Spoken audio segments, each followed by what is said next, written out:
J'ai essayé de vous faire quelque chose d'aussi synthétique et panoramique que possible.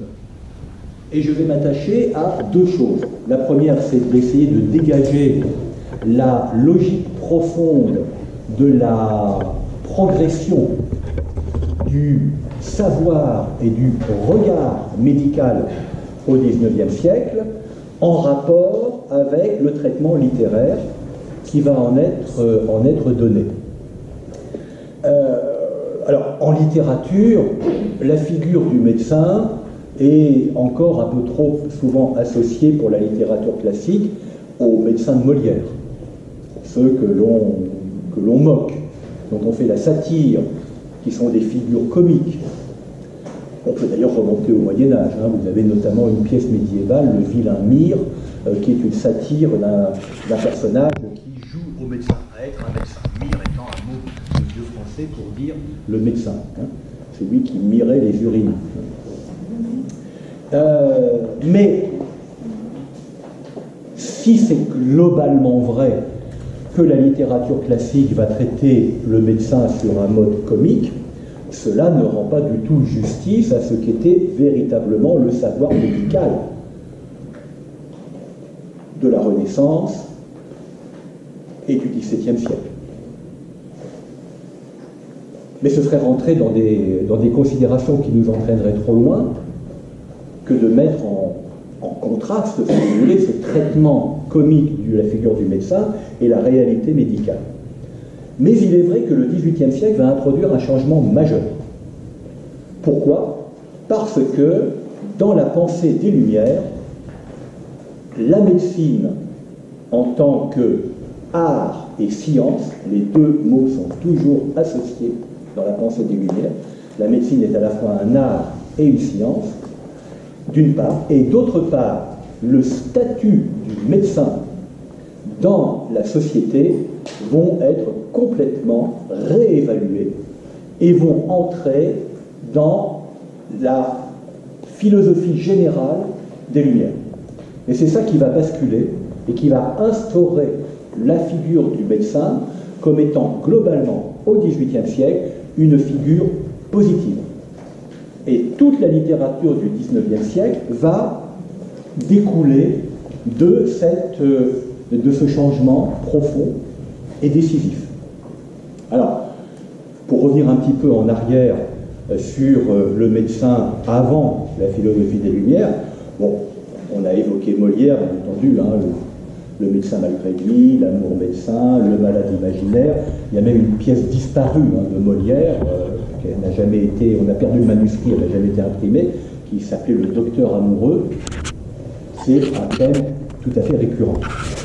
Mais à titre d'exemple, et je dirais même un petit peu de friandise, une petite fable de La Fontaine, que vous connaissez, dans le livre 5 des fables, elle est très courte, c'est pour ça qu'on va la lire, qui s'intitule Les médecins. Le médecin, tant pis, allait voir un malade, que visiter aussi son confrère, tant mieux. Ce dernier espérait, quoique son camarade soutint que le gisant irait voir ses aïeux, tous deux s'étant trouvés différents pour la cure, leur malade paya le tribut à nature. Après qu'en ses conseils, tant pis, eût été cru. Il triomphait encore sur cette maladie. L'un disait, il est mort, je l'avais bien prévu. S'il m'eût cru, disait l'autre, il serait plein de vie.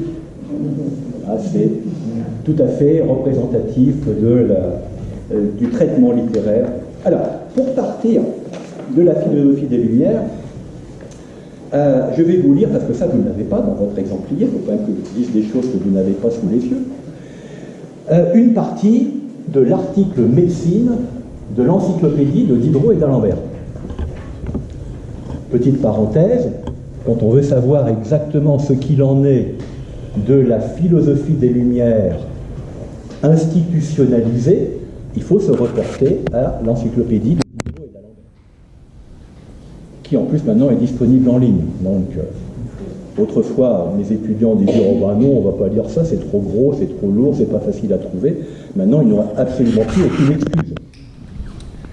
Alors, Alors l'article médecine a été écrit par l'un des principaux rédacteurs de l'encyclopédie de Diderot et d'Alembert, qui est le chevalier de Jaucourt. C'est lui qui a écrit le plus grand nombre d'articles. C'est un érudit absolument extraordinaire, un polygraphe remarquable, mais évidemment, il n'est que rarement mis à l'honneur, alors que c'est lui qui est un des artisans principaux de l'encyclopédie. Et dans l'historique que fait le chevalier de Jaucourt de la médecine depuis l'Antiquité, il en arrive à l'époque contemporaine, du XVIIIe siècle. Et voilà ce qu'il dit.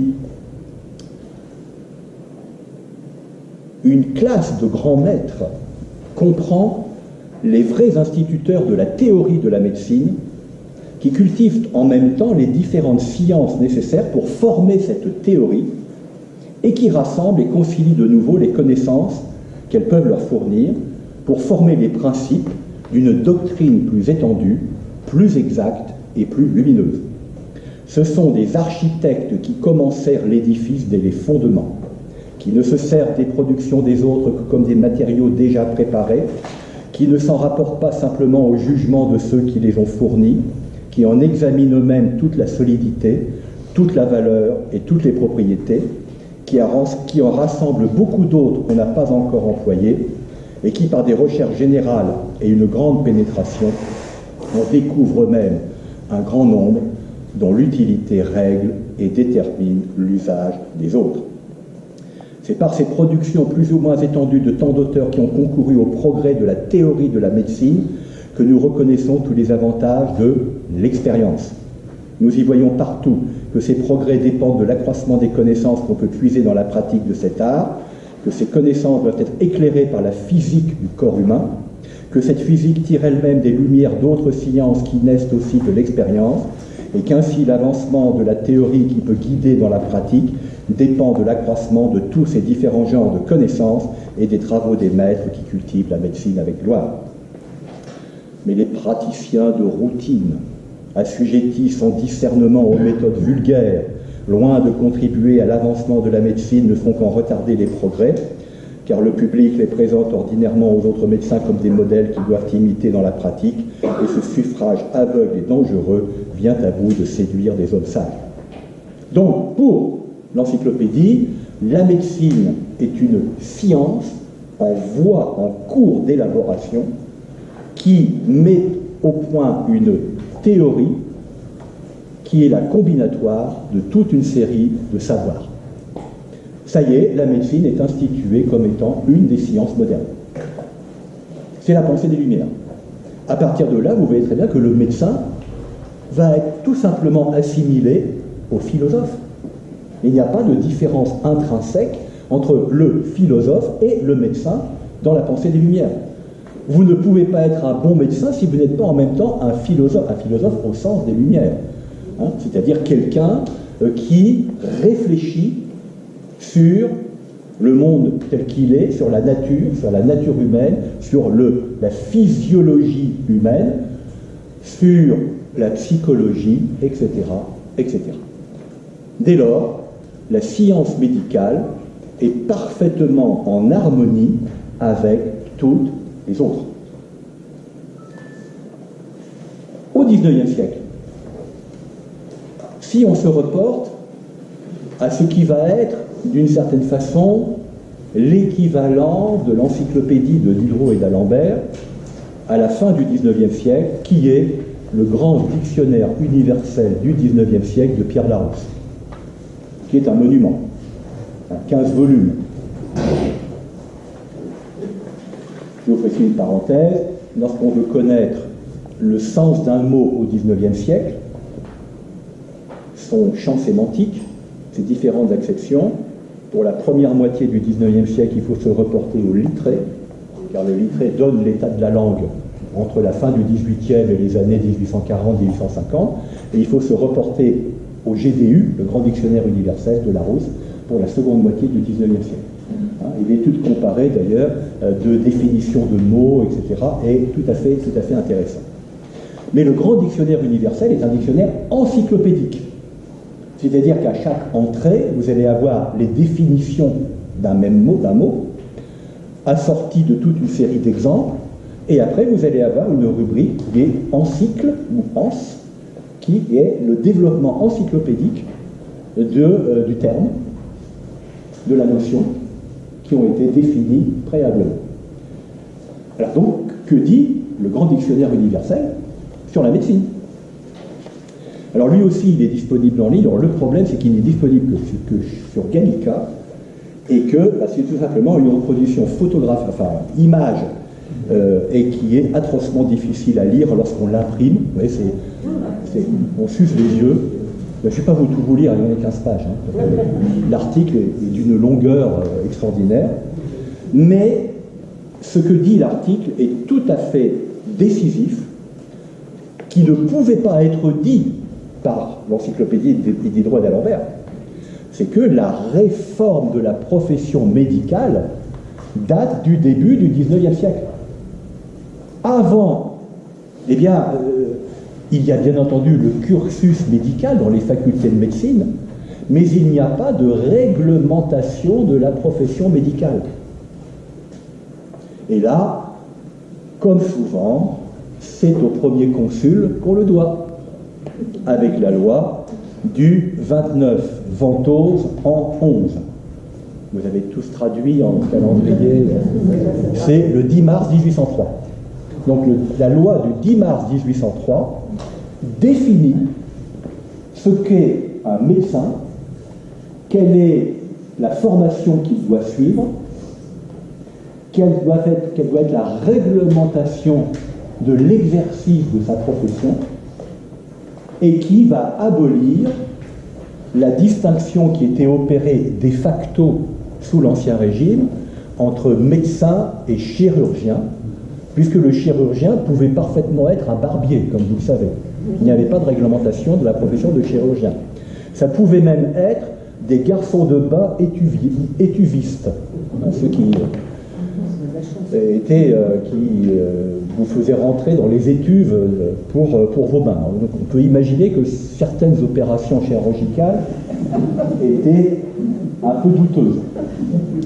Donc, le médecin et le chirurgien sont maintenant parfaitement intégrés dans une même profession avec une réglementation qui est très très claire, stricte, et qui va gouverner toute la profession médicale du XIXe siècle et jusqu'à... parce qu'en fait, cette loi de Ventose en 11 n'a été que un peu modifiée, mais ses fondements et ses principes n'ont jamais été remis en cause. Et par ailleurs, est créé un grade particulier qui est en dessous du docteur en médecine, qui est l'officier de santé. Pour aller vite, pour être médecin, il y avait un cursus de 4 ans d'études médicales, alors c'est beaucoup plus maintenant. L'officier de santé, c'était seulement 3 ans. Alors l'officier de santé n'a pas droit au titre de docteur en médecine. Alors, vous en avez un exemple célèbre en littérature. C'est Charles Bovary. Charles Bovary n'est pas un médecin, c'est un officier de santé. Et donc les officiers de santé ne pouvaient pas... il y avait un certain nombre d'actes médicaux qu'ils ne pouvaient pas exercer, à la différence du médecin. Bon. Donc, et vous voyez, là, le GDU insiste bien là-dessus. Donc, la différence entre 18e et 19e, c'est que la profession médicale fait véritablement partie d'un système institutionnel défini par des lois et des règlements. Ce qui n'était pas le cas auparavant. Donc, l'article qui va détailler de manière absolument fabuleuse toute la chose, va définir ce qu'il appelle le progrès dans la médecine moderne. Il est donc dans la filiation de l'encyclopédie de Diderot et d'Alembert. Hein, la médecine rentre dans l'axe du progrès pour la philosophie des Lumières, c'est-à-dire qu'elle rentre également dans le grand axe idéologique des Lumières qu'on appelle la perfectibilité, hein, c'est-à-dire que le genre humain est entré dans un processus de perfectibilité.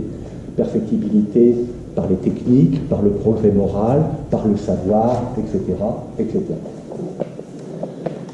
Et ce sur quoi va insister le GDU, c'est que, je cite, le progrès général des sciences et surtout de la chimie, qui a mis à notre disposition des agents thérapeutiques d'un effet constant, les études systémiques poussées aussi loin que possible, une connaissance plus parfaite des lois de l'organisme humain, en rendant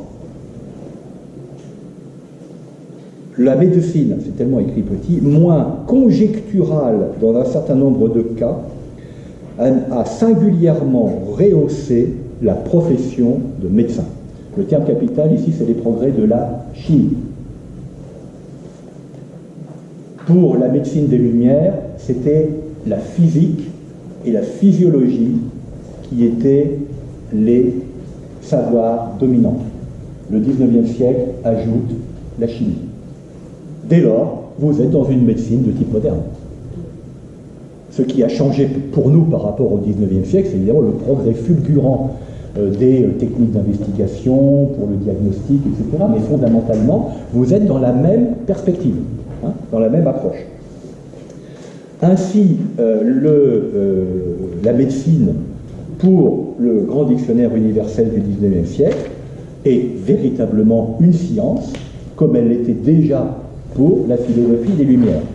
Dès lors, le médecin va être à la fois un praticien qui doit exercer un art, l'art du diagnostic, et un savant qui doit mobiliser son savoir au service d'une thérapeutique adaptée au diagnostic qu'il aura pu établir. Par conséquent, le médecin devient une figure capitale dans l'organisation sociale. C'est à lui que revient la tâche de, comme on a dit récemment, de réparer les corps. Par conséquent, la littérature va se saisir de cette institutionnalisation de la médecine en général et de cette institutionnalisation sociale du médecin pour en faire une figure importante dans le personnel romanesque du roman du XIXe siècle. Puisque, à partir de Balzac, comme on le verra la prochaine fois, la figure du médecin devient une figure d'autorité, une figure de référence. C'est vers lui que l'on se tourne pour déterminer ce qui ne va pas dans un individu. Et de là à se tourner vers lui pour savoir ce qui ne va pas dans la société, il n'y a qu'un pas qui sera très facilement franchi. D'où l'ambition d'un certain nombre de romanciers de faire du roman une œuvre qui participe au savoir général de la société. C'est une des ambitions balzaciennes.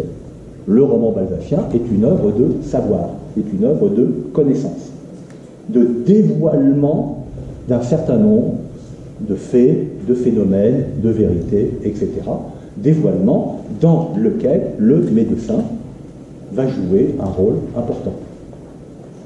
On aura l'occasion de le voir la prochaine fois, mais on ne s'étonnera donc pas de voir que l'un des deux personnages reparaissant avec la plus grande fréquence dans la comédie humaine est un médecin, qui est Horace Bianchon. Il reparaît encore plus souvent que Eugène de Rastignac.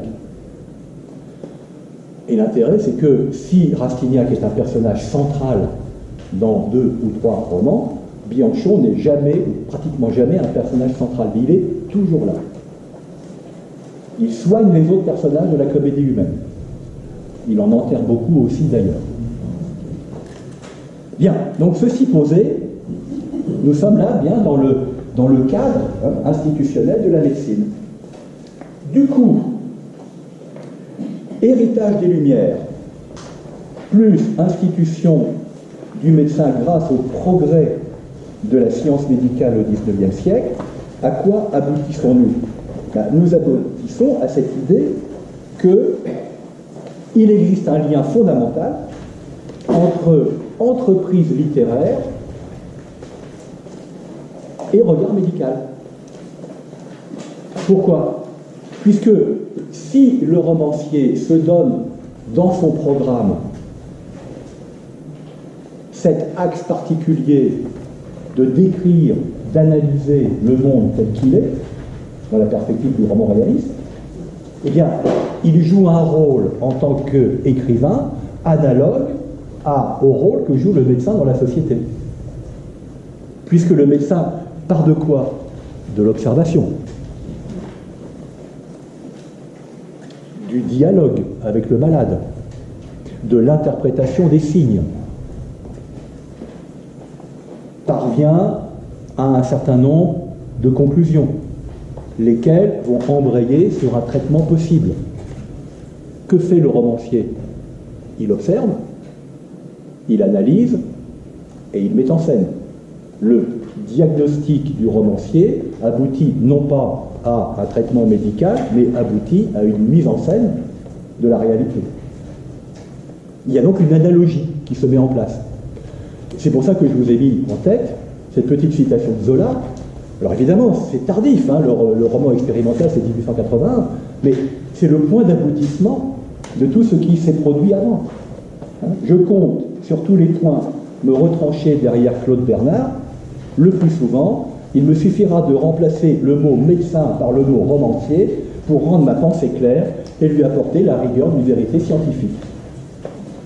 Ici, l'analogie est poussée tellement loin qu'il y a une équivalence parfaite, du point de vue de Zola, entre le médecin et le romancier. Et nous aurons l'occasion de voir, quand nous aborderons Zola, que le docteur Pascal, le héros du dernier roman de la série des Rougon-Macquart, qui s'intitule Le docteur Pascal est une projection du romancier.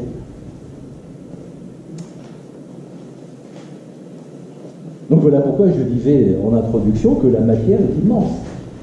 Parler du médecin dans la littérature du XIXe siècle, ce serait parler de centaines de romans. Je vous l'épargnerai. Pour ne choisir qu'un certain nombre de... Mais vous verrez que j'ai choisi un certain nombre de textes que je ne vous ferai certainement pas injure en disant que vous ne les avez probablement pas lus. Et j'essaierai de vous en donner un peu la substantifique, moi. Qu'est-ce que le médecin au XIXe siècle pour la société? Nous disions tout à l'heure figure d'autorité, figure de référence, parfois ultime recours. Par conséquent, avec qui fait-il couple? Avec le prêtre. Mais oui, vous avez le médecin des âmes et vous avez le médecin des corps. Donc, un des grands thèmes de la littérature du XIXe sera: sont-ils complémentaires ou sont-ils concurrents? Et là, vous avez tout le débat autour de la place de la religion dans la société du XIXe siècle qui se lie à l'occasion de ce couple prêtre-médecin. Qui fait que Balzac écrira un roman intitulé Le médecin de campagne et un roman intitulé Le curé du village. Qui s'équilibrent, qui sont deux figures d'autorité. Et quelle est la grande tendance sur la longue durée au XIXe siècle? C'est que le médecin va supplanter le prêtre. Au fur et à mesure que la religion va se replier dans le domaine spirituel, le médecin va tendre à occuper de plus en plus de place dans l'imaginaire social. Et le médecin deviendra de plus en plus nettement ce qu'on appelle au XIXe siècle, dans les sociétés urbaines ou villageoises, un notable. Au même titre que le notaire, au même titre que le maire, un peu plus tard au même titre que l'instituteur, etc., etc. Il y a donc une promotion du médecin dans la société, une intégration de plus en plus forte de celui-ci dans le tissu social et une interaction du médecin avec les autres acteurs de la vie sociale.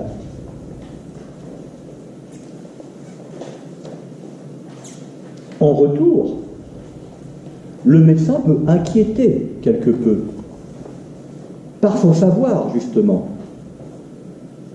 Au même titre que le prêtre, il va être détenteur de secrets. Quand on vient consulter pour des maladies que vous imaginez bien, certes il y a le secret professionnel, mais on se met entre les mains de quelqu'un qui peut dire des choses sur vous. De la même façon que le prêtre, s'il n'y avait pas le secret de la confession, pourrait révéler beaucoup sur les individus. Ça, c'est un premier point. Deuxième point, les détenteurs d'un savoir sont toujours un peu inquiétants dans les petites sociétés, notamment les petites sociétés fermées, les petites villes de province, où le médecin sera à la fois fascinant, révéré et redouté. Et c'est le maître des secrets de la vie. C'est le détenteur d'un savoir, le déchiffreur des énigmes du corps. Dès lors, le médecin devient une figure qui s'impose de plus en plus. Il est un modèle privilégié de l'activité herméneutique et curative dans la société. On ne sera donc pas surpris de voir que les écrivains vont jouer sur ce tableau des caractéristiques modernes du médecin. Autre point, étant un notable, le médecin va tendre aussi à jouer un rôle de plus en plus grand dans la vie politique. Il sera candidat aux élections, où il parrainera tel ou tel candidat. Il pourra intriguer dans le jeu politique. On aura l'occasion de voir, par exemple, avec un roman de Stendhal qui est Lucien Leven, un docteur extraordinaire qui est une sorte d'âme damnée du parti légitimiste, et ça correspond à des réalités. Autre point sur lequel on aura l'occasion de revenir, assez souvent, dans la littérature du XIXe siècle, et surtout à partir de la Restauration, lorsqu'on dira médecin, on sous-entendra voltairien, dans le sens de la Restauration, c'est-à-dire anticlérical, ironique, voire matérialiste. Le médecin va s'imposer de plus en plus comme une figure de la contestation de l'ordre monarchique. Vous voyez, il y a une sorte d'irisation des significations et des portées de la figure du médecin dans le roman qui sont la transcription littéraire de cette réalité de la position sociale du médecin.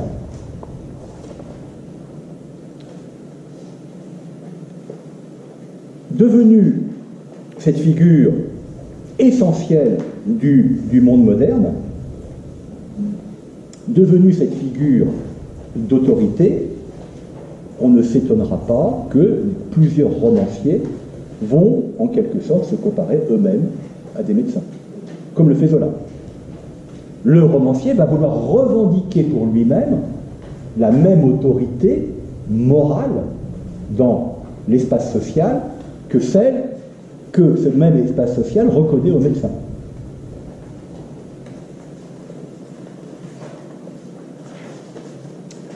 C'est dire que tout ce qui tourne autour du rapport entre pouvoir et littérature au XIXe siècle va se donner à lire d'une manière particulièrement éclairante avec la figure du médecin. La médecine va tendre à une universalisation de l'application de ce savoir. Non pas simplement par le traitement des diverses maladies, mais aussi par le traitement d'une affection, d'un déséquilibre, d'un dysfonctionnement de l'individu qui jusque-là faisait de l'individu un paria, un condamné, c'est-à-dire la folie. La médecine va s'intéresser de plus en plus à la folie. La psychiatrie, qui ne porte pas encore ce nom-là, puisqu'on parle de médecin aliéniste du XIXe siècle, va se développer. Voir dans le fou non pas une sorte d'être humain dégénéré, mais un être humain que l'on peut peut-être essayer de soigner. Donc on ne va pas traiter comme une sorte d'animal, entre l'enchaîner et lui faire subir des douches froides en permanence, ou le ligoter, mais essayer de comprendre ce qu'il en est de ce dérèglement de son psychisme. Voilà pourquoi vous aurez de plus en plus, dans le roman du XIXe siècle, de figures de fous. Si, en particulier, la littérature romantique s'intéresse au fou, c'est parce que le fou change de statut. Il n'est plus quelqu'un qui déraisonne, mais il est peut-être quelqu'un qui raisonne autrement. Il n'est plus quelqu'un qui est déconnecté du réel, mais quelqu'un qui a peut-être un rapport avec un surréel. Et certains médecins aliénistes vont prescrire l'écriture comme thérapie. Le plus célèbre, c'est le docteur Blanche, qui va dire à Nerval qu'il devrait écrire les hallucinations qu'il décrivait au docteur Blanche. Et ça va vous donner un des plus grands textes de la littérature du XIXe siècle, qui est Aurélia, où la folie de Nerval n'est pas une folie, c'est un rêve, c'est une sorte de traitement onirique, et Nerval va dire cette chose extraordinaire qui est toute simple dans sa brièveté, mais d'une profondeur extraordinaire.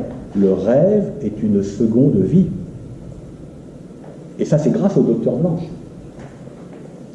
qui, recevant dans sa clinique qui se trouvait à Passy, il y a deux docteurs Blanches, il y a le père et le fils. Donc le père avait une clinique à Passy, le fils avait une clinique, si je me souviens bien, à Montmartre. Nerval a fait les deux. Voilà un exemple parmi d'autres. Dès lors, le regard médical porté sur le fou, porté sur un dérèglement, porté sur un dysfonctionnement, porté sur une déraison, en tout cas au moins apparente, ce regard médical peut se porter sur l'ensemble social.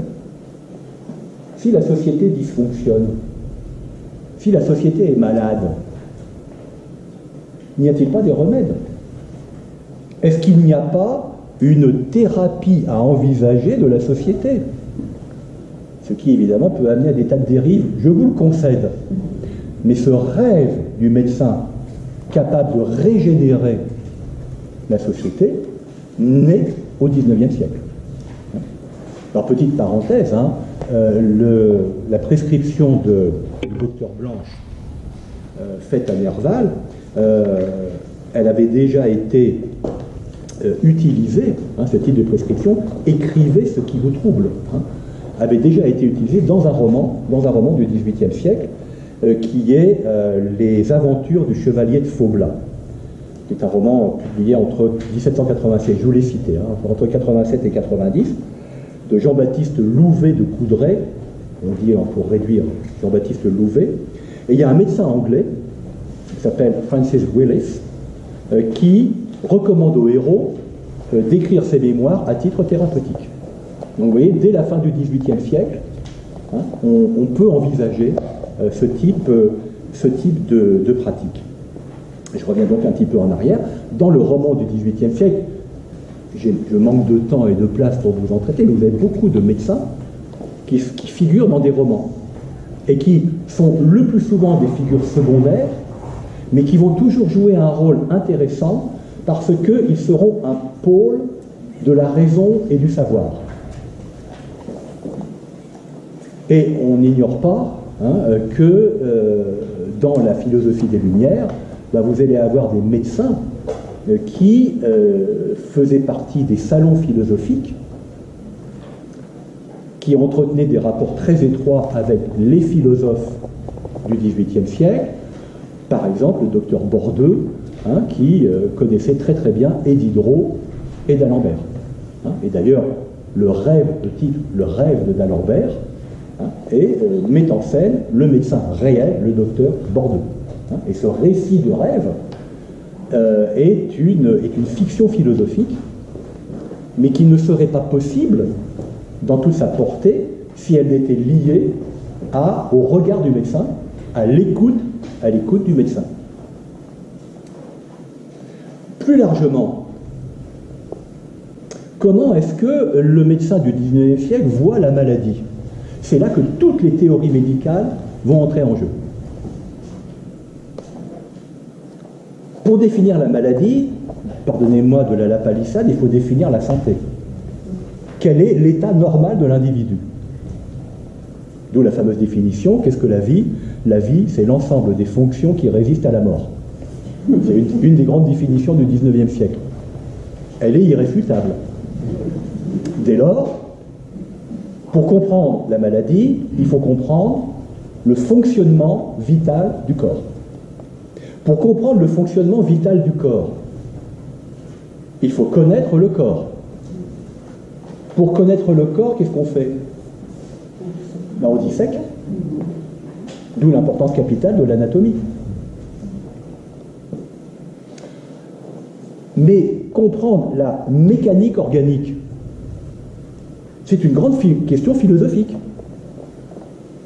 Vous allez avoir la théorie organiciste, qui va dire les organes dans le corps fonctionnent de manière harmonieuse.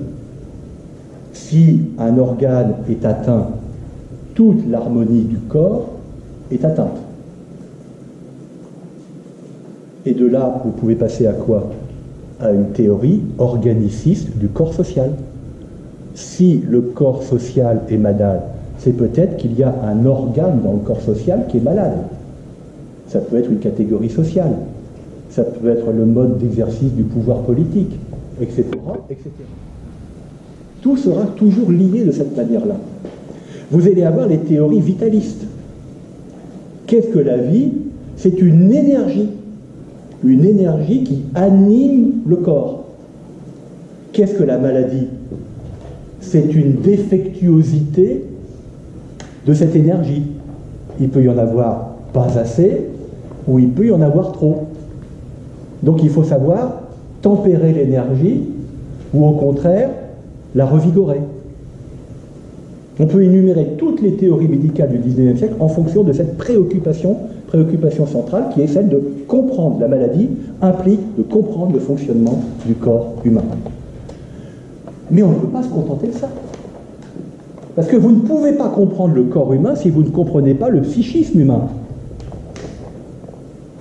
Et contrairement à ce qu'on croit peut-être encore un peu trop souvent, les théories psychosomatiques, hein, l'idée que tel stress psychique va entraîner tel ou tel dysfonctionnement du corps, c'est pas du tout nouveau.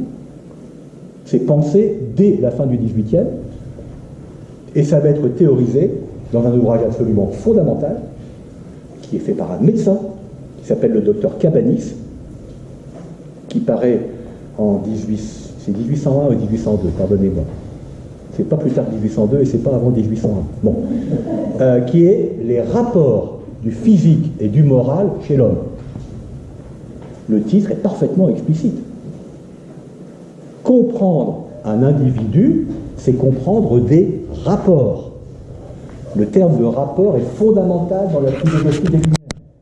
Pensez à Montesquieu.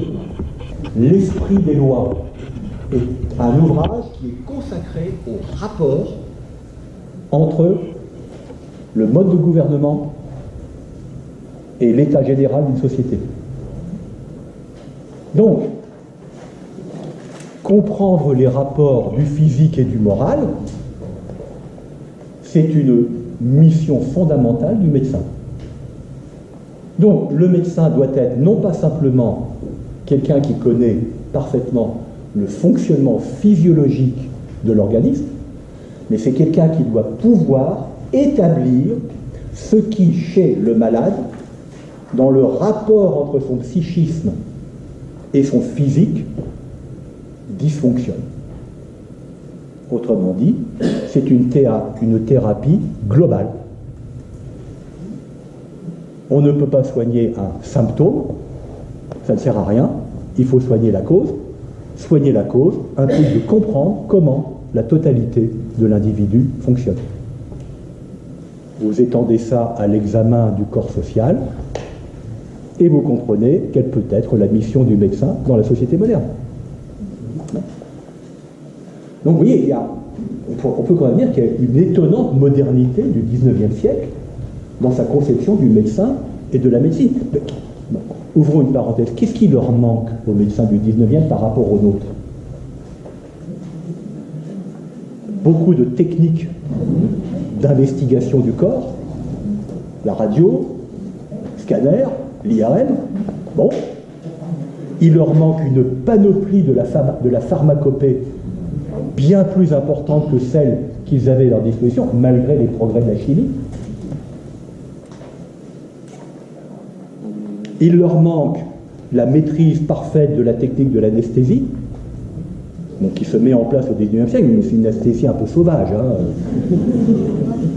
qui est à base d'éther, etc. Donc on est malade comme un chien après, mais bon, la technique la plus simple, c'était le grand coup de poing dans la figure.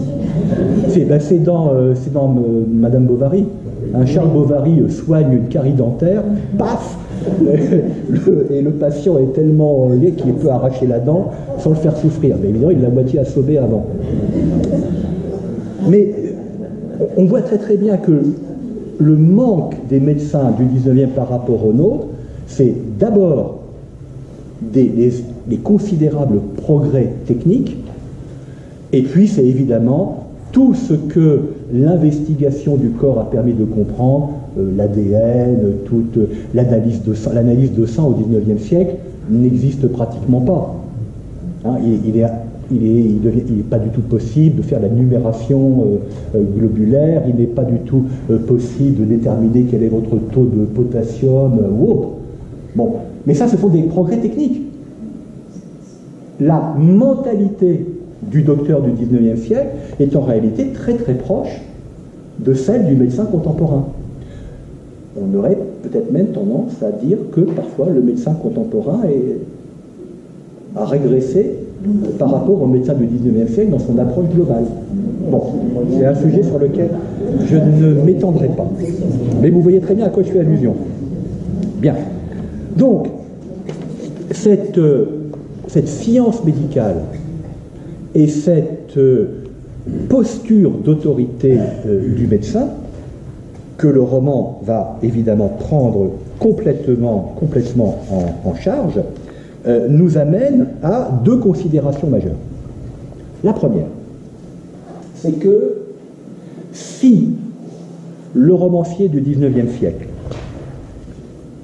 peut se penser comme une sorte de double ou d'équivalent du médecin,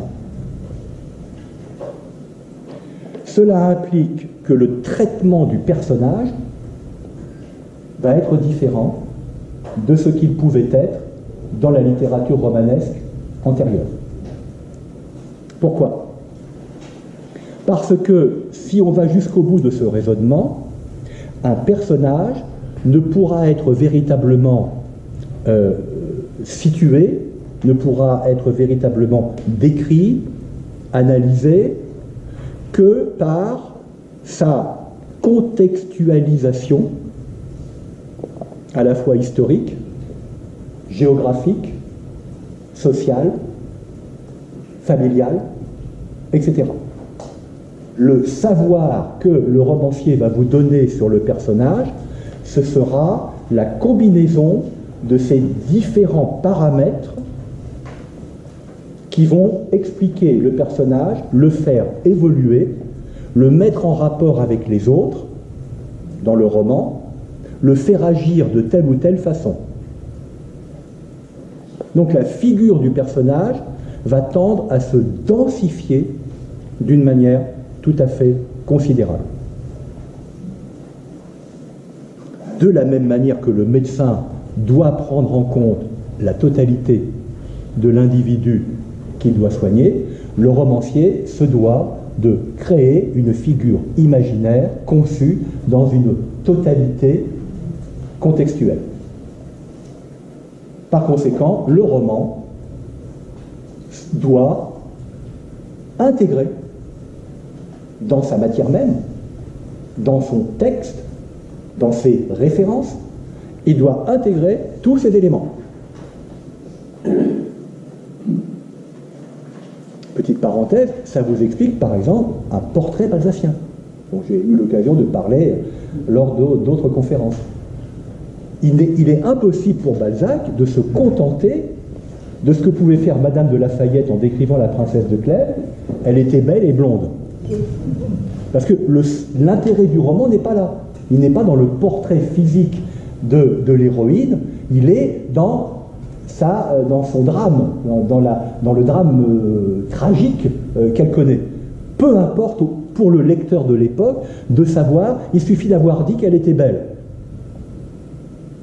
Et par conséquent, la passion qu'on peut lui porter est s'explique tout à fait. Pour Balzac, c'est impensable. Pour Balzac, il faut qu'on puisse comprendre le personnage depuis la couleur de ses cheveux jusqu'à la manière de porter ses vêtements. Parce que tout est signe. Une blonde chez Balzac, j'ai eu l'occasion de le dire, va se diviser entre blonde froide, feu sous la glace, blonde un peu folle, etc., etc. C'est-à-dire que vous allez avoir une catégorisation de la blonde balzacienne. Mais ça ne relève pas de la fantaisie de Balzac, c'est tout simplement l'ensemble de déterminismes qui vont situer, voilà, j'ai lâché le grand mot, déterminisme. Et quels sont les déterminismes principaux? Je les ai énumérés: l'histoire, la géographie, la famille, la société, parce que de tout ça va découler un rapport au monde différent. Un Auvergnat balzacien ne peut pas se comporter comme un Parisien balzacien, parce qu'il y a des déterminismes différents. Un rejeton d'aristocratie décavée ne peut pas se comporter comme une fille de la haute aristocratie richissime. D'où l'ingéniosité de l'intrigue du roman. Comment faire pour que des personnages appartenant à des réseaux déterministes différents, qu'ils entrent en interaction. C'est ça la grande ingéniosité du roman balzacien. Faire que ceux qui a priori ne pouvaient pas se rencontrer vont se rencontrer. Donc ça, c'est un premier point. Et je ne dirais pas que c'est à cause ou en raison de la médecine et du médecin que le romancier va faire ça. Non. Mais dans l'analogie qu'il établit lui-même entre le savoir du romancier et le savoir censément encyclopédique du médecin, l'analogie conduit nécessairement le romancier à comprendre son personnage et à composer son roman de cette manière-là. D'où la tendance du roman, pas de tous les romans bien sûr, mais de ceux qui vont nous intéresser, la tendance du roman à devenir un roman encyclopédique, par injection massive de savoir. De la même manière que le médecin ne peut pas faire autrement que accumuler lui aussi du savoir. Petite parenthèse, le 19e siècle va être un grand producteur et un grand consommateur de dictionnaires médicaux.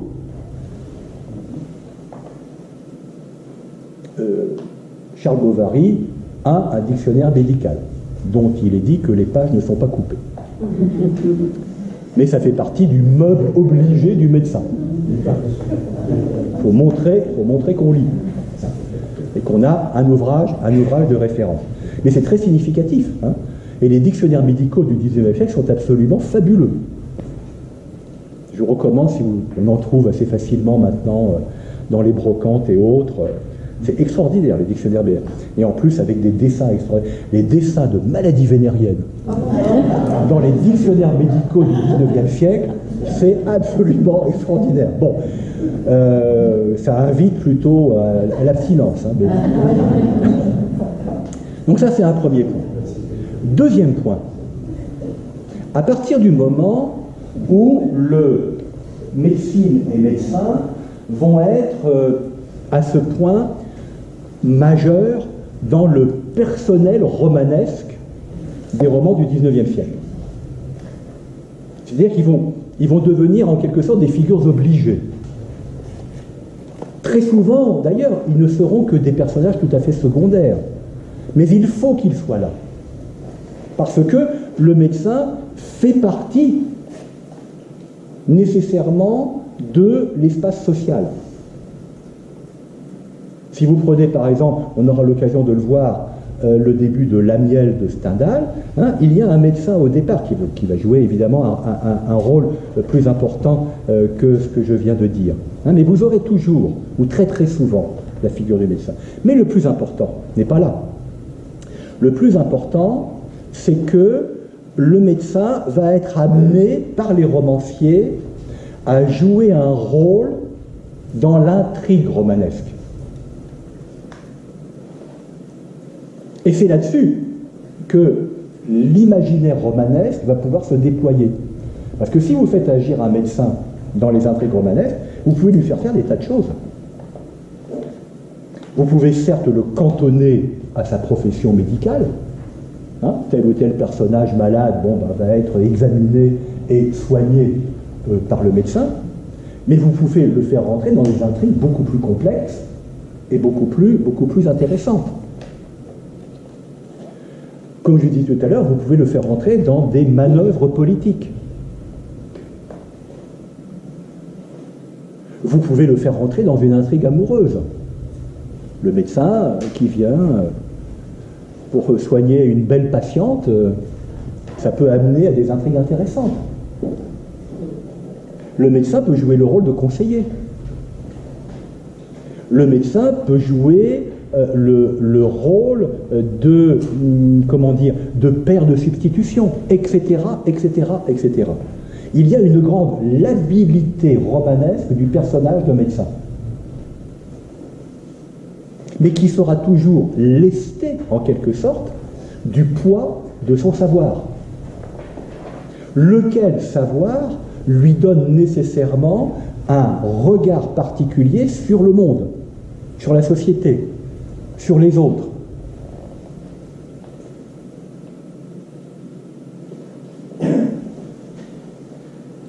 Ce qui amène le médecin tantôt à avoir une position de compréhension, de complicité, tantôt une position critique.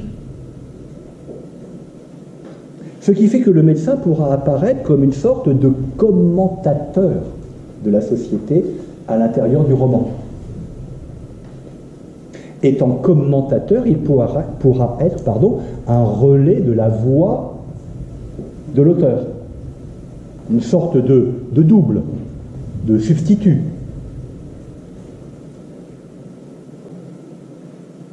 Car le plus souvent, ce n'est pas toujours le cas, mais le plus souvent, le médecin du roman sera en quelque sorte aura une sorte de sympathie au sens étymologique du mot avec le romancier, lequel lui délègue une fonction, lequel lui délègue une part de son autorité.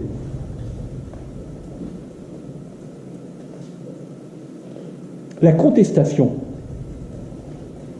de cette figure d'autorité du médecin, car bien entendu, on ne peut pas avoir uniquement les médecins, je mets des guillemets, positifs, il va y avoir les médecins négatifs. Ceux qu'on va continuer à traiter de manière comique ou satirique, comme on faisait autrefois, puisque ça ne s'est pas perdu. Où le médecin sera considéré comme tellement imbu de son savoir qu'il a une attitude méprisante à l'égard d'autrui. Ou détenteur d'un savoir, mais très mauvais praticien. Voilà les critiques que vous pourrez, les postures critiques que vous pourrez trouver dans tel ou tel roman. Hein, on verra ça avec un roman d'Alphonse Daudet, qu'est-ce que je raconte, de Léon Daudet, le fils d'Alphonse, qui s'intitule Les Morticoles. Alors, les Morticoles, c'est les médecins. Hein, c'est ceux, vous rentrez dans leur cabinet, mais vous ne savez pas si vous allez en ressortir. Donc là, c'est à des points extrêmes de la critique. Léon Daudet était évidemment lui aussi médecin, je précise, donc il sait de quoi il parle. Vous allez avoir les médecins. Alors, autre figure intéressante, c'est le médecin fou.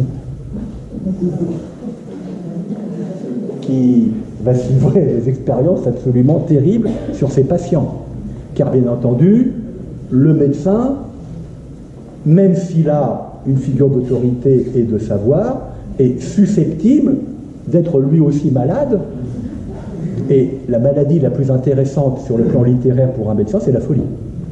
La plus intéressante parce que c'est la plus rentable, hein, pour en faire une figure qui a du potentiel dramatique.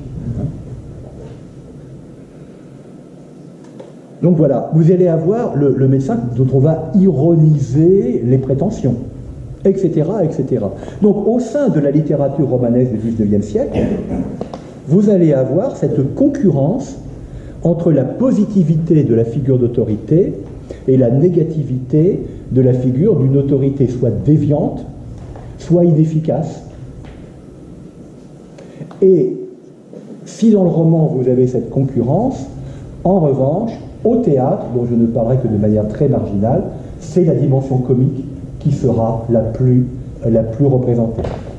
Ça aboutit à la grande pièce comique de Pagnol, Knock, le docteur Knock. Hein? Et le docteur Knock, il est tout à fait intéressant, parce que c'est une figure de pouvoir, c'est une figure de domination totalitaire, c'est un réformateur de la petite société qu'il domine, puisqu'il fait de tout le monde des malades. Hein, vous connaissez sa célèbre formule, un homme bien portant est un malade qui s'ignore. Bon. Mais le docteur Knock, c'est le point d'aboutissement de toute une tradition théâtrale, mais là où les médecins de Molière pouvaient être inquiétants, mais étaient surtout bêtes, Knock est d'autant plus inquiétant qu'il est d'une intelligence redoutable. C'est un magnifique manipulateur. Hein, c'est un magnifique manipulateur. Et là aussi, c'est une des critiques que vous pouvez trouver dans le roman. Le médecin qui prend un tel ascendant sur son patient ou sa patiente qu'il va en faire sa chose, son jouet. Relation perverse qui va s'établir entre malade et médecin. Bref, tous les possibles romanesques sont ouverts à partir de la figure du médecin dès le XIXe siècle. Et s'ils sont ouverts, c'est bien parce que le médecin est devenu une figure décisive, importante, capitale même, de la société contemporaine que le roman entreprend de décrire, d'analyser et éventuellement de critiquer. J'ouvre une parenthèse, on peut faire exactement la même chose avec la figure du prêtre dans le roman du XIXe siècle. Vous allez avoir exactement les mêmes schémas. Le prêtre qui est le consolateur des âmes, le prêtre qui va être le dernier recours pour les malheureux. Flaubert en joue admirablement, hein, avec d'un côté le pharmacien Homais qui se prend pour un médecin et le curé bournisien. Hein, et lorsqu'Emma Bovary va voir le curé en lui disant « Voilà, j'ai bien des malheurs, je me sens très... Ah oui, ça doit être à cause des fortes chaleurs. » Et évidemment, là, le discours du prêtre tombe complètement à plat. Hein, donc, figure satirisée et ironisée par Flaubert, comme l'est la figure de Homais. Hein. J'ouvre une petite parenthèse, j'y reviendrai lorsqu'on fera Flaubert, mais il se passe un phénomène extraordinaire dans Flaubert, c'est lorsque le médecin vient pour...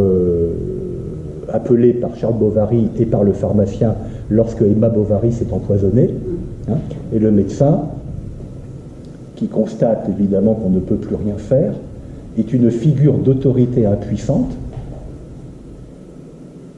qui vient dire la leçon du roman. Quelle est la leçon du roman? C'est bien, c'est bien. C'est-à-dire, rien ne pouvait être autrement que ce qui est en train d'arriver. Il est en quelque sorte le dieu du roman qui vient dire ça ne pouvait pas être autrement.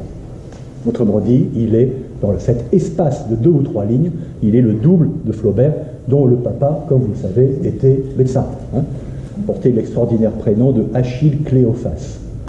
Achille Cléophas Flaubert, un des principaux médecins de l'Hôtel-Dieu de Rouen. Bon. Je ferme ma petite parenthèse.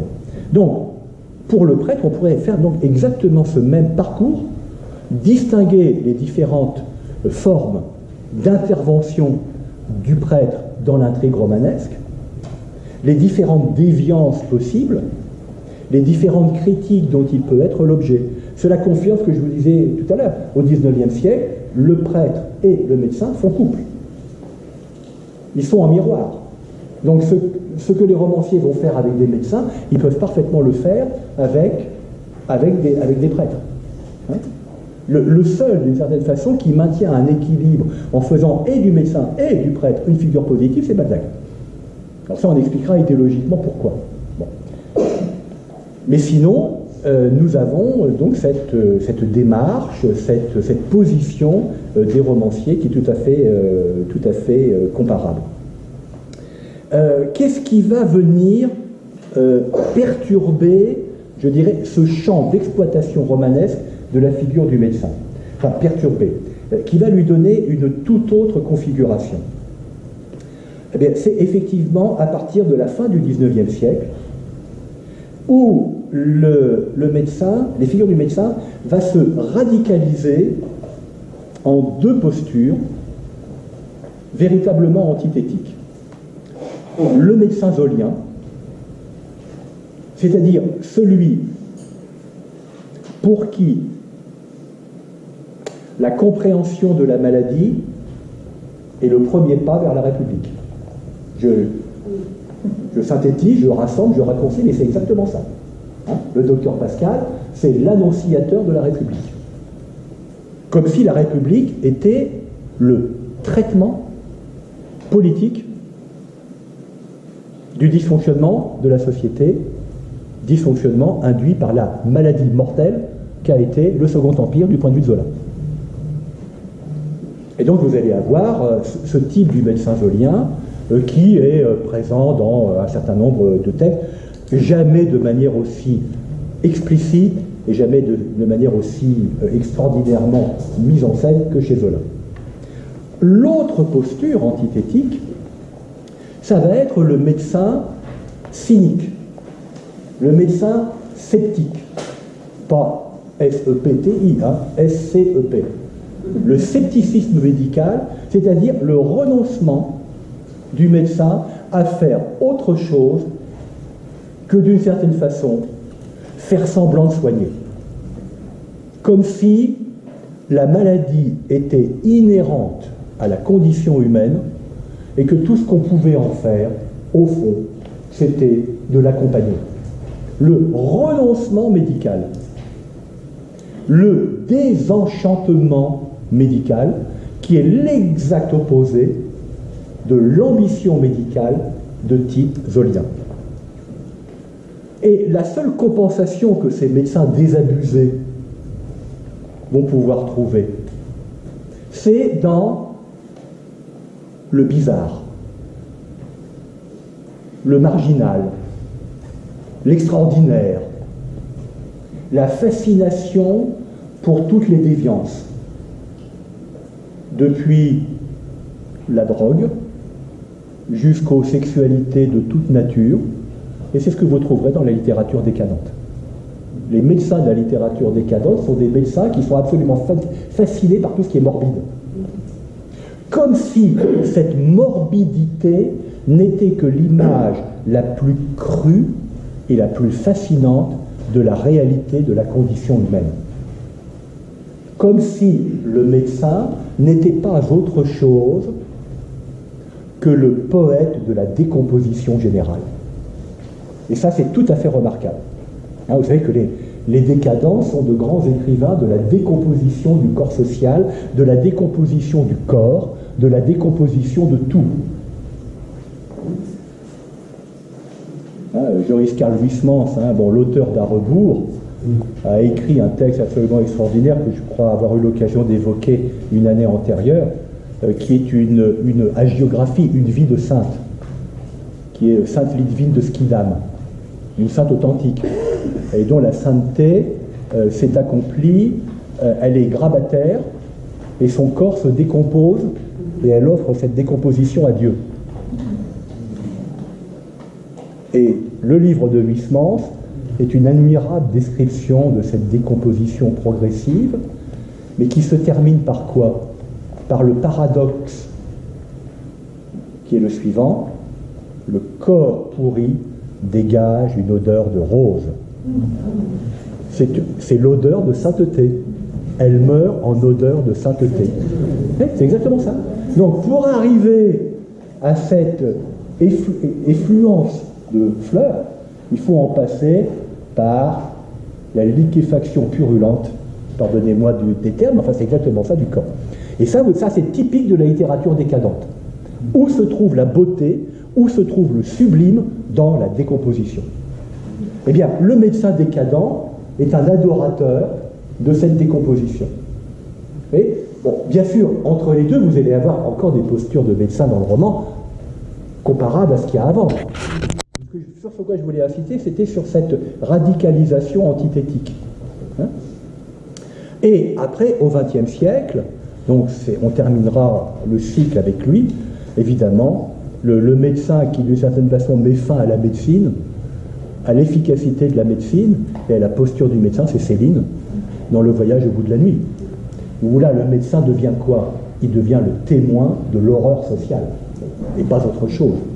Hein? Et il le dit, hein, tout ce que je peux faire, ce n'est rien. On ne peut pas combattre l'horreur de la condition humaine. Hein? Donc là, c'est la désespérance médicale que vous avez chez le héros Bardanou. Alors d'une certaine façon, on pourrait dire, voilà, c'est la fin. Après, de la même manière qu'on ne peut plus écrire de romans de guerre comme avant après Céline, on dit c'est plus possible d'avoir des médecins qui vont être des figures positives dans la littérature postérieure. Quand même. Hein? Mais idéalement, depuis, si vous voulez, le médecin de la philosophie des Lumières, celui pour qui il pourrait se passer d'autre chose, mais pas de la médecine. Et ça vous explique pourquoi les plus radicaux des écrivains diront on peut peut-être se passer de religion, mais on ne peut pas se passer de médecine. Ce qui sera la manière de supplanter définitivement, de faire supplanter par le médecin la figure du prêtre. Enfin ça, c'est uniquement chez certains auteurs. Donc vous voyez, c'est un peu ce que j'ai essayé de vous proposer aujourd'hui, ce sont ces grandes lignes. Hein. Je ne suis pas revenu sur tel ou tel savant en médecine qui a fait progresser la médecine sur tel ou tel point, vous y reporterez à loisir, mais il faut bien comprendre que, évidemment, les romanciers sont parfaitement au courant de tout cela. D'une part, ils fréquentent des médecins, d'autre part, ils lisent la presse, qui se fait l'écho de ces recherches médicales. Ils sont parfaitement en phase avec le monde moderne. Hein. Et un médecin dans un roman de 1830 ne sera pas un médecin dans un roman de 1870. Tout simplement parce que les théories médicales auront changé. Et en même temps, vous allez avoir la survivance, je vous l'ai indiqué dans ce que je vous ai dit, la survivance au XIXe siècle d'anciennes conceptions. Ça, c'est tout à fait intéressant. D'un côté, les progrès du savoir médical sont de plus en plus manifestes, et de l'autre, on va continuer, d'une part, à utiliser un lexique qui correspond aux théories médicales de l'Ancien Régime, et on pourra éventuellement avoir un certain nombre de pratiques. Alors, quelles sont les deux grandes théories médicales du XVIIIe siècle, disons du XVIIe jusqu'au milieu du XVIIIe? Donc, la théorie humorale, c'est-à-dire ce sont les humeurs dans le corps qui définissent l'état de santé ou l'état de maladie. Les 4 humeurs principales, le sang, la bile, la lymphe et la bile noire. Alors si une humeur est plus présente que les autres, ou une humeur est moins présente que les autres, vous avez un déséquilibre, et c'est ce déséquilibre qui explique les maladies. Si vous êtes atteint de mélancolie, c'est parce que vous avez trop de bile noire. Si vous avez une tendance à la congestion, c'est parce que vous avez trop de sang. Donc qu'est-ce qu'on fait? On prélève par la saignée, ce qui en général achève le malade. Et la deuxième grande théorie, c'est la théorie fibrillaire, c'est-à-dire l'organisme est constitué de réseaux de fibres dont l'harmonie conditionne l'état de santé. Et la disharmonie, c'est la maladie. Alors le grand intérêt de la théorie fibrillaire par rapport à la théorie humorale, c'est que ça permet de comprendre les tempéraments. Qu'est-ce que c'est qu'un tempérament? Un tempérament, c'est les dominantes de votre organisme. Si vous êtes un sanguin bilieux, ou si vous êtes un lymphatique bilieux, vous êtes prédisposé à telle ou telle maladie, à telle ou telle affection. Avec la théorie fibrillaire, qu'est-ce qu'on introduit? Les nerfs. Donc vous pourrez être un sanguin nerveux. Vous pourrez être un bilieux nerveux. Alors les nerfs, ça permet de comprendre évidemment les maladies de la moitié de l'humanité, c'est-à-dire les femmes. Ah oui, et les femmes sont de grandes nerveuses dans les théories médicales de l'époque. Hein? Elles sont à la fois nerveuses et hystériques. Désolé, c'est dans les traités médicaux, moi j'invente rien. Hein. L'hystérie, comme vous le savez, au départ, hein, c'est l'utérus. Hein. C'est une sorte de prééminence de l'utérus dans le corps féminin. Donc une hystérique est une femme encore plus femme que les autres d'une certaine façon. Hein. Elle est débordée par ses organes génitaux. Hein. Alors si en plus elle est nerveuse, là le tableau est absolument catastrophique. Alors nous ça nous fait rire, mais pour les médecins à l'époque c'est tout à fait capital, parce que lorsque vous pouvez établir comme ça des typologies, eh bien, vous allez adapter votre traitement en fonction de ça. Vous n'allez pas donner la même potion médicale à un sanguin nerveux ou à un bilieux lymphatique. Ça a l'air sommaire, je vous l'accorde. Mais c'est un considérable progrès par rapport à une époque où le traitement obligé pour toutes les maladies, c'était la saignée ou le clistère. Avec ces théories médicales, on peut affiner. Eh bien, le lexique humoral et le lexique fibrillaire vont perdurer très longtemps. Et tout ça va se recombiner au XIXe siècle avec la théorie du tempérament.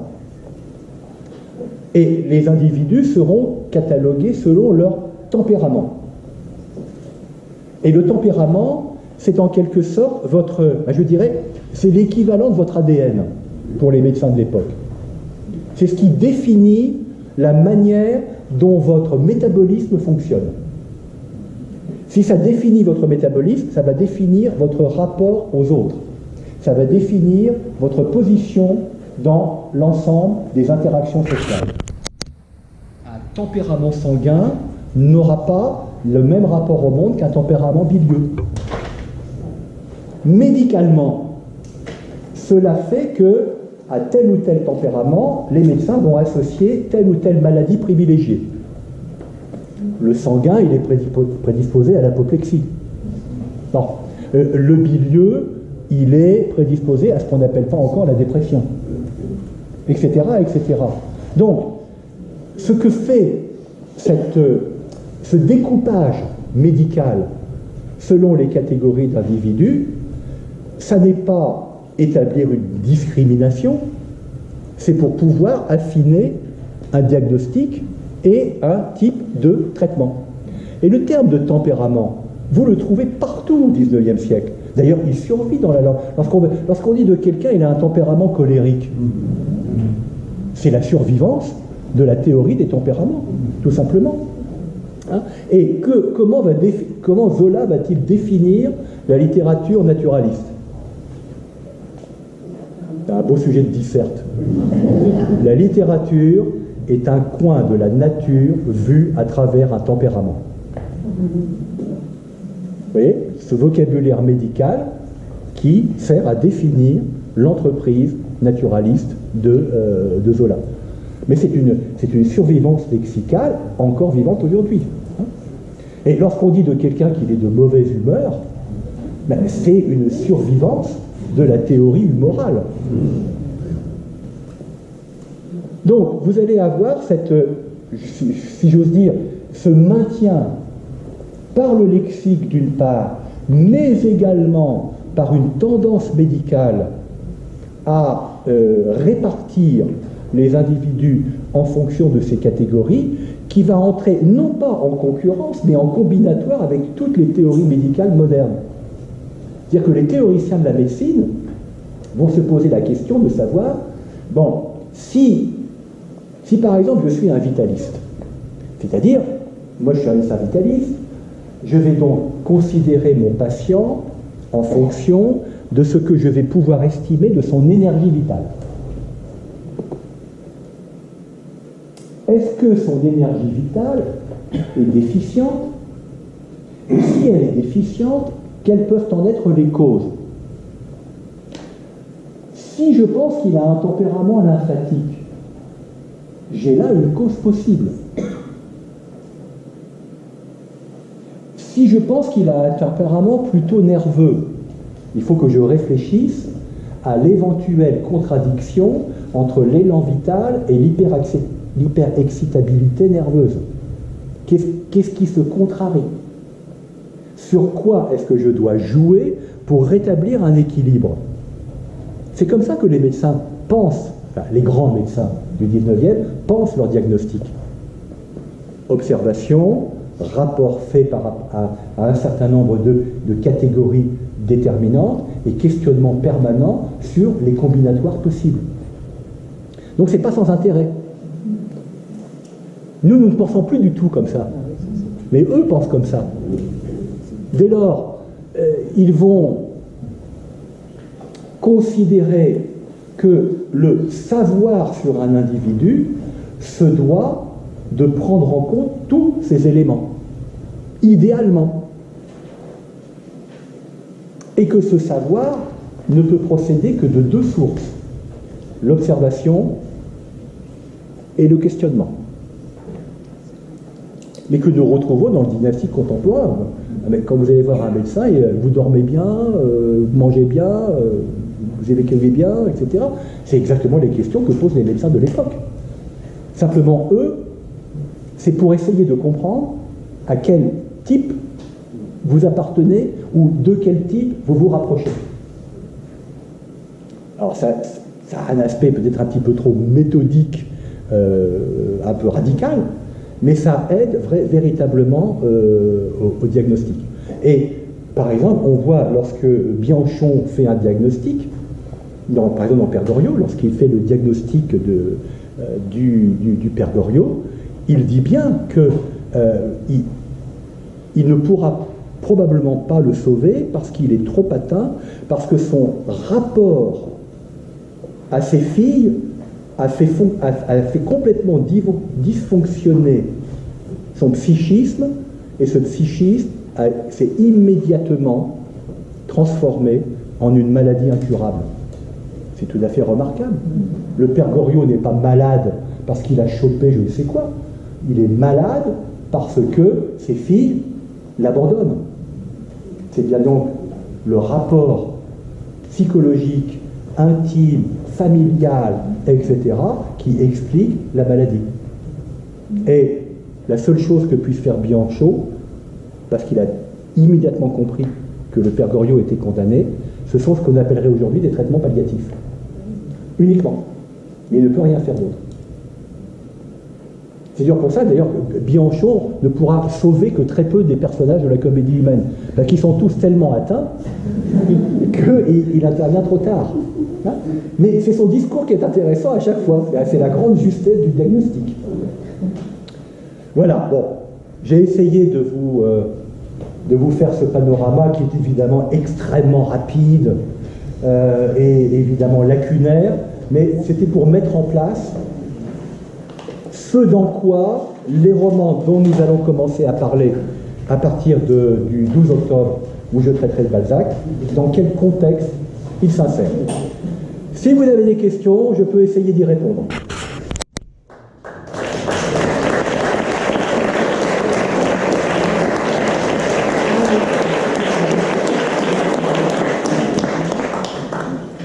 Oui. Alors, j'aurais deux choses. Une remarque et une question. Oui. Alors, la remarque, c'est le parallèle que vous avez dressé judicieusement entre l'image du prêtre et l'image du médecin. Oui. Dans la société d'aujourd'hui, puisqu'on a des airs médicaux et on a des airs de la famille. Exactement, oui, c'est très juste. On a plus comme le livre saint ou de la médicale. Voilà. Et l'autodiagnostic, ce qui est catastrophique. Je ne sais pas si vous êtes comme moi, hein, vous regardez sur il y a un truc qui ne va pas, vous regardez sur Internet, vous vous dites là, je suis fichu.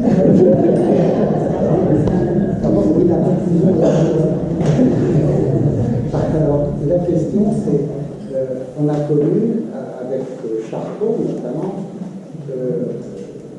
mais enfin, avec Freud, c'est pas la société française, on a connu une migration d'hystérie parmi les scolaires, une migration intersexuelle, puisqu'elle est passée, la folie est passée de l'homme de la femme à l'homme.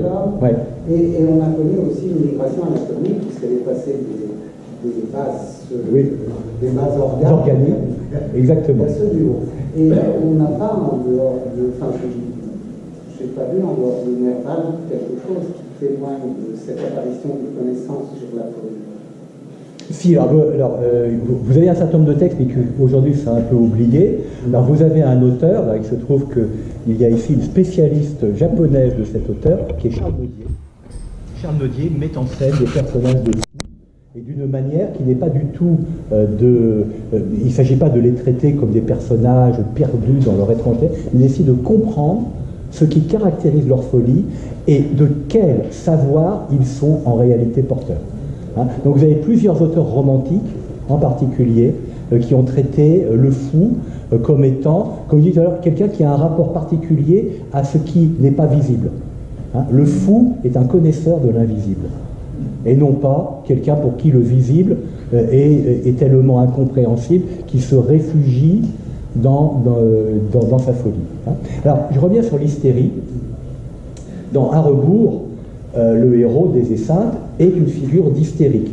Et il est tout à fait représentatif de cette migration de l'hystérie médicale féminine à l'hystérie plus contemporaine, qui est une hystérie due à ce qu'on appelle dans la science médicale de l'époque le nervosisme. Alors le nervosisme, c'est l'hyperexcitabilité du système nerveux, ce qui fait que un individu va être sujet à des crises de dégoût, de mélancolie, de rejet, ou en même temps d'excitation, etc. Ce que parfois on appelle le bipolaire, dans un autre regard médical. Hein, mais c'est avec Huysmans, si vous voulez, que le nervosisme devient un objet littéraire. Alors le terme de nervosisme a disparu du lexique médical au bénéfice de l'hystérie. Alors je n'ai pas évoqué du tout Freud dans ce cas, c'est tout à fait volontaire, parce que Freud n'est pas connu des médecins français avant le tout début du XXe siècle. En revanche, il y a une théorie de l'inconscient qui n'est pas une théorie freudienne, qui a été représentée notamment par Hartmann, un savant allemand, qui a été traduit et lu par les Français. Et l'inconscient d'Hartmann, ce n'est pas l'inconscient freudien. Hein. Et l'inconscient d'Hartmann, j'aurai l'occasion d'en parler quand j'évoquerai les décadents, est quelque chose qui a absolument passionné les auteurs de la décadence.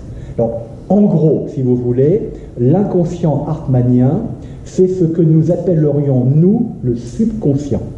C'est-à-dire cette zone indécise de notre psychisme qui nous fait agir sans que nous en ayons conscience et qui nous fait agir sans l'effet de notre volonté. Donc ça, c'est la théorie de Hartmann, et qui a eu une très très grande importance, et elle date à peu près du milieu du 19e siècle. Elle est à peu près contemporaine des textes sur l'hérédité, en particulier, que Zola va lire, etc. Mais Freud, pour un auteur du 19e siècle, c'est terra incognita. À partir du début du 20e, oui. Hein, on commencera à enseigner un peu les théories de Freud en France, et singulièrement à Paris, dans les années 90. Hein. En revanche, l'enseignement de la théorie hartmannienne est tout à fait courant dans la seconde moitié du XIXe siècle. Voilà. D'autres questions? Oui? Sur le théâtre, tu parlais tout à l'heure justement de l'héritage du XVIIe. Ouais. Concrètement, quelles sont les figures de médecins au XIXe? Alors, il y en a quelques-unes qu'on va trouver dans des mélodrames en particulier. C'est dans le mélo. On en trouve très très peu dans le théâtre, romantique, pas beaucoup dans le théâtre bourgeois. Donc il est cantonné au mélo. Il y a quelques vaudevilles aussi, où là le médecin évidemment va rentrer dans des intrigues vaudevillesques. Classique, il soigne madame et il devient l'amant de madame, et il soigne le mari, il ne faut pas que le mari sache que le médecin est en même temps l'amant de madame. Bon, mais ça c'est la théorie triangulaire, c'est le schéma triangulaire habituel. Simplement, c'est une facilité que se donne l'auteur de vaudeville de pouvoir mettre en contact le personnage féminin et un médecin. Voilà. Bon. D'autres... Oui? J'ai l'impression aussi que dans la littérature du XIXe siècle, en général, ce qui est traité, les maladies dont on traite, c'est principalement la tuberculose, oui. Et tout ce qui se rapporte aux maladies sexuelles. Oui, oui, oui. Tu as tout à fait raison. La grande maladie de la première moitié du 19e, c'est la tuberculose. La grande maladie de la seconde moitié, c'est la syphilis. Et la syphilis fascine les décadents. Ils sont absolument là. Les affections dermatologiques de la syphilis donnent lieu à des descriptions poétiques admirables. Par ailleurs, pour la tuberculose, on pense souvent à la spleen, à tout ce qui est du côté de la mélancolie. Tout à fait. Alors écoute, on va faire très rapidement l'histoire du spleen. Au XVIIIe siècle, ce qu'on va appeler le spleen, ça vient des Anglais, puisqu'on va garder le mot anglais. Comme vous le savez, en anglais, le spleen, c'est la rate. Donc au départ, les spléniques sont ceux qui ont un dysfonctionnement de la rate, et donc ça rentre dans la théorie humorale, puisque la rate est censée produire la bile noire. Bon, anatomiquement, c'est évidemment complètement faux, mais ça fonctionne comme ça. Et le spleen anglais va très vite se transformer d'une affection humorale en une affection psychique, et va se combiner avec la mélancolie. Et c'est pour ça que les romantiques français, par exemple, pourront utiliser indifféremment le mot de spleen et le mot de mélancolie, pour désigner à peu près le même état, le même état psychique. Alors, évidemment, spleen est idéal chez Baudelaire, le spleen qu'on va trouver chez Verlaine, mais ça commence bien avant, dans Illusion perdue. Dans Illusion perdue, il y a des poèmes qui sont écrits, qui sont censés avoir été attribués à Lucien de Rubempré, et il y en a un où le mot spleen figure. Autrement dit, dès les années 1830, le mot spleen, avec le sens de mélancolie, est parfaitement attesté dans la langue. Donc, tout ce qui relève de la mélancolie sera traité par les écrivains comme étant à la fois une forme de maladie, mais de manière plus intéressante, un rapport au monde. D'ailleurs, le rapport mélancolique au monde, qui est une des composantes du mal du siècle. La mélancolie du 19e n'est plus la mélancolie du 18e siècle. La mélancolie du XVIIIe siècle n'est pas liée à l'expérience historique de la Révolution et de l'Empire. Tandis que la mélancolie du mal du siècle est liée à la nostalgie d'une époque révolue, ou bien au fait d'éprouver en son corps et en son esprit une histoire tragique, etc. etc. Donc il y a une historicisation de la mélancolie du fait de la Révolution et de l'Empire. La tuberculose. Alors la tuberculose, bon, si on en parle si souvent, c'est parce que c'est effectivement une maladie extrêmement répandue et mortelle à tous les coups. On ne sait pas soigner la tuberculose. Et la tuberculose sera également traitée comme étant un signe du mal social.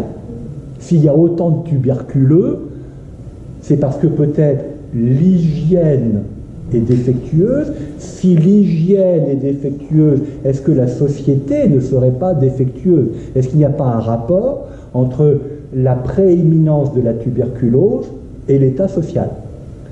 La tuberculose, non pas disparaît, parce qu'elle ne va pas du tout disparaître, mais littérairement, elle va laisser la place à la syphilis à partir des années 60. Il y en a avant, hein, des syphilitiques dans la littérature, mais ils n'ont pas autant de poids, si j'ose dire, que les syphilitiques d'après 1860. Alors, qu'est-ce qui est intéressant dans la syphilis? C'est que la syphilis est une maladie qui atteint l'individu, au fond, dans sa fonction vitale même. Elle est donc le signe évident d'une décomposition générale de la société. De la même façon que le corps du syphilitique va être progressivement atteint, la société est de plus en plus malade. C'est pour ça que les auteurs de la seconde moitié du 19e et singulièrement du dernier tiers sont absolument fascinés par la syphilis. Ils lisent les traités de syphilographie, hein, qui est une branche particulière de l'édition médicale. Donc la syphilis primaire, chancre, il y a des descriptions de chancre mou dont je vous ferai que je vous épargnerai. Hein, les infections dermatologiques, ce qu'on appelle les syphilides élégantes. Hein, c'est-à-dire vous avez de magnifiques bracelets de boutons autour des bras. Donc on appelle ça les syphilides élégantes. C'est le mot médical. Hein. Après, vous avez un temps de rémission plus ou moins long. Vous avez la syphilis secondaire. Et ça finit par la syphilis tertiaire qui atteint le système nerveux, amenant à ce qu'on appelle la paralysie générale. Hein, celle dont est mort Maupassant, celle dont est atteint Baudelaire d'une certaine façon, hein, puisqu'il est devenu aphasique, celle dont est mort Jules de Goncourt, hein, énormément d'écrivains, d'artistes, etc., de la seconde moitié du XIXe siècle vont mourir de la syphilis. Mais la syphilis, elle est littérairement intéressante, d'une part parce que c'est une maladie qui donne lieu à des descriptions, comme je disais tout à l'heure, poétiques, mais en même temps morbides. Et c'est une maladie très intéressante littérairement parce qu'elle est traitée comme étant le signe d'une décomposition de la société. D'ailleurs, Léon Daudet, que je citais tout à l'heure à propos des morticoles, a écrit un livre sur l'hérédosyphilis, c'est-à-dire la transmission héréditaire de la syphilis. Il était médecin. Et il va inventer un personnage littéraire qu'on appellera l'hérédo. Alors l'hérédo, c'est l'hérédosyphilitique. Ce qui montre bien, d'une manière encore plus radicale, que la société est atteinte dans la transmission de la vie. Hein? Le principe vital est corrompu dès le départ. Donc voilà pourquoi c'est une maladie privilégiée. La maladie privilégiée du XXe, nous la connaissons, hein, c'est le cancer. Littérairement, c'est le cancer qui occupe de manière la plus importante une place dans les romans qui vont évoquer des malades. D'autres questions? Juste oui. Une précision. Oui. Tu as cité cannabis. Il faut que tu arrêtes, André. C'est le cabalisme du consulat? Bien sûr. Oui, il fait partie du groupe des idéologues, oui. Hein, c'est lui, il a participé à des tas de choses, etc. Il prépare le quotidien. Oui, il fait partie du groupe qui a préparé, mais c'est un médecin, hein, c'est un des médecins de ce qu'on appelle la troisième génération des Lumières, c'est-à-dire les idéologues, avec des études de Tracy, Volney, etc. Et lui, c'est le médecin du groupe, en quelque sorte.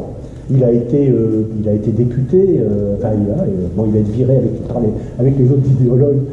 Mais donc, cet ouvrage est tout à fait fondamental. C'est un des grands ouvrages médicaux du début du 19e, que tout le monde a lu. Hein, et à commencer par les romanciers, à commencer par Balzac. Mais c'est le même kabbalisme. Oui. Bien. Voilà. Bon, alors ne prenez pas trop de médicaments en rentrant. Et donc je vous donne rendez-vous au 12 octobre, dans ce même lieu, pour le médecin chez Balzac.